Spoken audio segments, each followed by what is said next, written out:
When I was 4, my younger brother Noah and I both drowned. Only I survived, and from that day on, Mom hated me. At night, countless times, she'd try to force colorful sweets into my mouth, but Dad always stopped her just in time. Later, I cut off my long hair, shed my princess dresses, and tried desperately to live as Noah's shadow. Only then would Mom spare me a glance. 3 years passed. Mom became pregnant again, announcing that her beloved Noah had returned. I was happy for her. Noah was coming back, which was great, because then, this family wouldn't need me, the replacement, anymore. I found the sweets Mom had once tried to feed me and quietly swallowed them. The sweets dissolved in my mouth, releasing a bitter taste. I couldn't help but hunch over, dry heaving, bile and saliva rising to my lips. These were the pills Mom had hidden in the deepest part of her closet 3 years ago. Back then, she would often sit by my bed late at night, her eyes vacant, whispering, "Why aren't you dead yet?" Now, I was finally fulfilling Mom's obsession. I wore a boys' school uniform, its collar frayed. It was Noah's old uniform, long outgrown, but Mom said I had to keep wearing it to be more like him. Mom's laughter, a tenderness I'd never heard directed at me, echoed from the living room. She was stroking her stomach, talking to Dad. "Robert, the doctor said it's definitely a boy this time. Look how stable the pregnancy is." Her voice was sickeningly sweet. "Soon, I won't have to look at that blight on our family's face ever again." I wanted one last look at Mom's smiling face. Just as I reached the doorway, Dad saw me first, his brow furrowing. "Scarlett, why aren't you doing your homework?" His gaze swept over my uniform, then quickly flicked away, as if he'd seen something offensive. Mom turned, her smile freezing instantly. "Who told you to come out? Your hair's grown out again?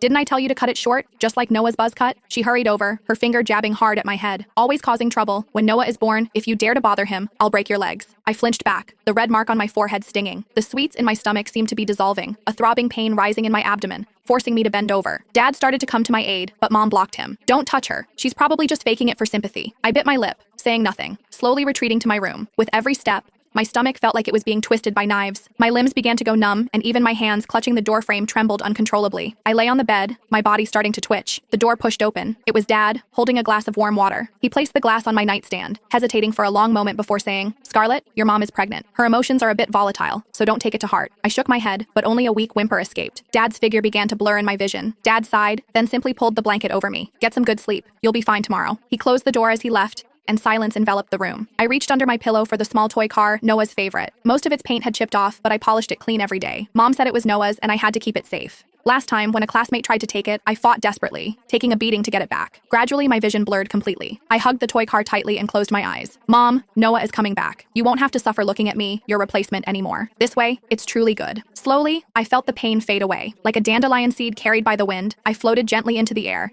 clearly seeing the small body on the bed. The crumpled school uniform clung to her, her face as white as paper, her lips an unnatural purplish blue. A smudge of undigested bile still clung to the corner of her mouth, and in her hand, she clutched that small toy car. Mom pushed the door open just as I was looking down at my own hands. They were transparent, allowing the sunlight to pass through them, revealing a photo of Noah. She didn't glance at me on the bed. Instead, she walked straight to the desk, picked up Noah's photo,